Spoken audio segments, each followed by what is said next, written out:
क्या आप बता सकते हैं कि जब आप एलिवेटर में बैठते हैं, एलिवेटर में एक्चुअली बैठते नहीं, खड़े होते हैं और जब एलिवेटर चल रहा होता है, तो कभी आपको हल्का महसूस होता है, तो कभी आपको भारी महसूस होता है? क्या आप इसका रीज़न बता सकते हैं बच्चों? सोचिए, थोड़ा-सा टाइम लीजिए, है ना? पॉज़ करके आप सोचिए। देखिए, मैं आपको बताता हूँ। देखिए, यहाँ पर क्या होता है कि कुछ लॉज़ काम करते हैं, न्यूटन्स लॉ ऑफ मोशन, ये चीज़ें यहाँ पे काम करते हैं, है ना? जैसे एलिवेटर में अगर आप बैठेंगे, तो यहाँ पे कुछ चीज़ें होती हैं, है ना? जैसे अगर मैं पूछूँ आपसे कि एलिवेटर में अगर आप यहाँ पे बैठे हुए हैं, है ना? आप बैठे हुए हैं या फिर आप किसी वेइंग मशीन पे बैठे हुए हैं, तो क्या आप बता सकते हैं कि किस तरीके से इसकी रीडिंग चेंज होती है?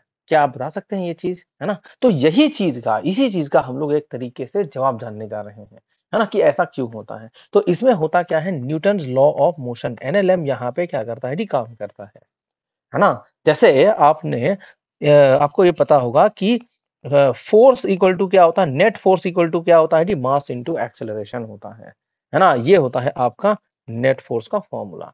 अब देखो यहाँ पे एक्चुअली क्या होता है बच्चा कि अगर आप एलिवेटर में बैठते हैं तो यहाँ पे वेट या जो रीडिंग होती है किसी भी वेइंग मशीन का ये डिपेंड करता है कि उस वेइंग मशीन पे नॉर्मल कितना लग रहा है ना? उस वेइंग मशीन का जो ऊपर जो जो भी उसके ऊपर रखा जाता है, उसपे नॉर्मल फोर्स कितना लगता है, उसी के हिसाब से डिसाइड किया जाता है कि कितना उसका रीडिंग होने वाला है।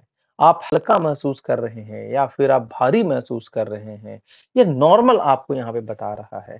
तो इसी चीज़ को हम लोग यहाँ पे आगे समझते हैं। जैसे कि फॉर एग्ज़ाम्पल आप जो है, मान लो एलिवेटर मूव नहीं कर रहा है, तो ऐसे में एक्चुअल आपका मास अगर m है, तो वेइंग मशीन क्या बताएगा, क्या रीडिंग उसका होगा, m होगा, है ना? लेकिन इसको नॉर्मल तरीके से देखें, चलो इस मैन का फ्री बॉडी डायग्राम बनाएँ, तो मैन का जो फ्री बॉडी डायग्राम होगा बच्चा, अभी क्या होगा? अभी तो जब ये रुका हुआ है, तो ऊपर क्या लग रहा है? यहाँ पे टच है तो ऊपर लग रहा है नॉर्मल फ़ोर्स और उसके पहले यहाँ पर क्या लग रहा था जी? mg लग रहा था। तो इस केस में जब ये रुका हुआ है, तो नॉर्मल फ़ोर्स क्योंकि नेट फ़ोर्स यहाँ पे 0 है ना? रुका हुआ है ये, तो दोनों फ़ोर्स बैलेंस हो रहे हैं। तो यहाँ पे नॉर्मल कितना हो गया है जी? mg के बराबर हो गया है। ऊपर वाले फ़ोर्स नीचे वाले फ़ोर्स को बैलेंस कर रहा है, तो यहाँ पे तो इतना आ रहा है ना? तो रीडिंग कितना हो जाएगा? नॉर्मल कितना है m, तो नॉर्मल अपॉन g, है ना? नॉर्मल अपॉन g कितना आ जाएगा जी आपका? m आ जाएगा। तो रीडिंग इसका कितना दे देगा? जो आपका वेइंग मशीन है, ये m दे देगा, है ना? अब देखो दूसरा केस हम लोग देखते हैं। हम लोग यहाँ पर अज़्यूम करते हैं कि ये जो एलिवेटर है बच्चा, ये एलिवेटर जो है मान लेते हैं कि ऊपर जा रहा है a एक्सेलरेशन से, है ना?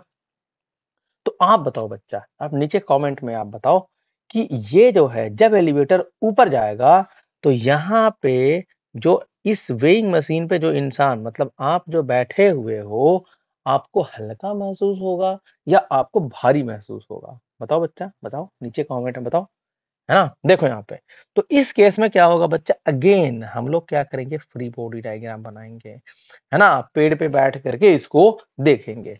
ग्राउंड से इसको जब देखेंगे तो यहाँ पे फ्री बॉडी डायग्राम क्या आता है देखो बच्चा। ये तो आप हो, है ना? और आप कहाँ जा रहे हो? ऊपर जा रहे हो। है ना? आप कहाँ जा रहे हो जी? ऊपर ए एक्सेलरेशन है आपका और आप पे फोर्सेस कौन-कौन से लग रहे हैं? तो नीचे एक mg लग रहा है सबसे पहले, है ना? और ऊपर क्या लग रहा है जी? नॉर्मल लग रहा है। तो ये आपने इसका क्या कर दिया? फ्री बॉडी डायग्राम बना दिया। फ्री बॉडी डायग्राम मतलब क्या है जी?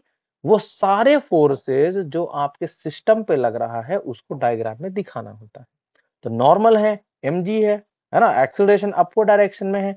तो ये चीज़ जैसे ही आपने दिखा दिया, अब आप इक्वेशन लिखिए।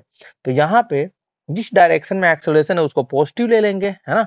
तो क्या होगा? Net force equal to mass into acceleration होता है हमारे पास, है ना? तो नेट फोर्स है कितना? मास इंटू एक्सेलरेशन, है ना? एक्सेलरेशन के डायरेक्शन को क्या लेंगे हम लोग? पॉजिटिव। तो ऊपर का डायरेक्शन पॉजिटिव, नीचे का डायरेक्शन नेगेटिव। तो नॉर्मल हो जाएगा प्लस mg नीचे है हो जाएगा माइनस mg। है ना? तो यहाँ से देखो नॉर्मल की वैल्यू क्या आ रहा है बच्चा? यहाँ पे नॉर्मल का वैल्यू आ रहा है mg प्लस ma।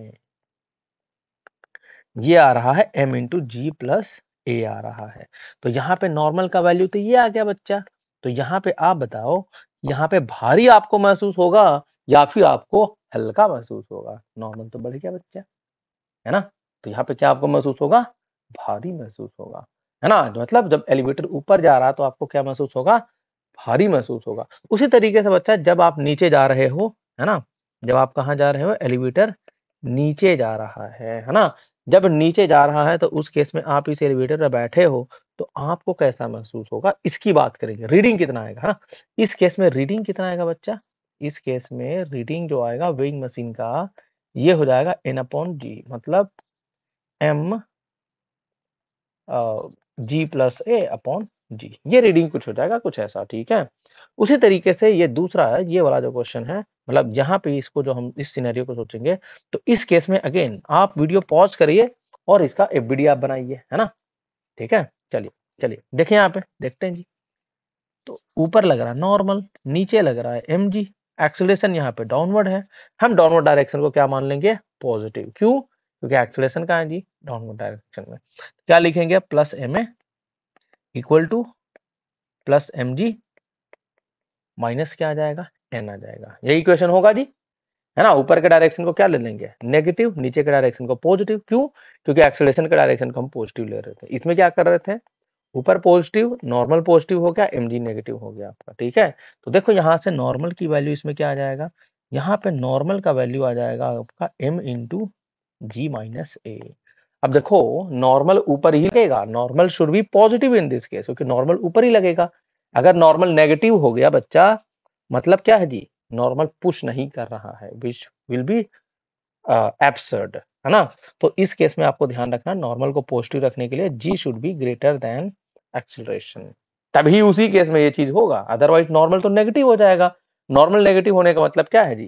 कि नीचे लगेगा, mg भी नीचे, नॉर्मल भी नीचे, ऐसा पॉसिबल नहीं है। नॉर्मल कैसा है? नेचर कैसा होता है नॉर्मल का? पुश करना होता है नॉर्मल का नेचर, ठीक है? तो ये केस हो गया बच्चा। तो अगर एक्सेलरेशन की वैल्यू 0 होता, 0 नहीं मतलब फ्री फॉल होता, g होता, तो क्या होता, है ना? उस केस में क्या होता? क्या आपको वेटलेसनेस फील होता, है ना? सोचिए, सोचिए, इस केस में सोचिए। जैसे मैं आपसे सवाल पूछूं, है ना? यहाँ तो आप ये समझ गए कि इसमें हल्का होगा या भारी होगा। अब मैं यहाँ से आपसे पूछता हूँ, आप नीचे बताइए कमेंट में कि एस्ट्रोनॉट को वेटलेसनेस क्यों फील होता है ना?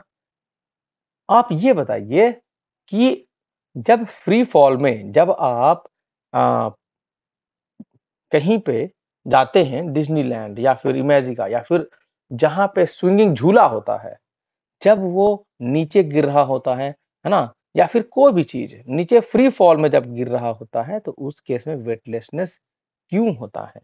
ये आप सोचिए, नीचे कमेंट बताइए। और अगला कौन से टॉपिक पे आप, किस कॉन्सेप्ट पे आप वीडियो देखना चाहते हैं, वो आप नीचे कमेंट में बताएं, है ना? ठीक है बच्चों, मिलते हैं नेक्स्ट वीडियो में। जय श्री राम।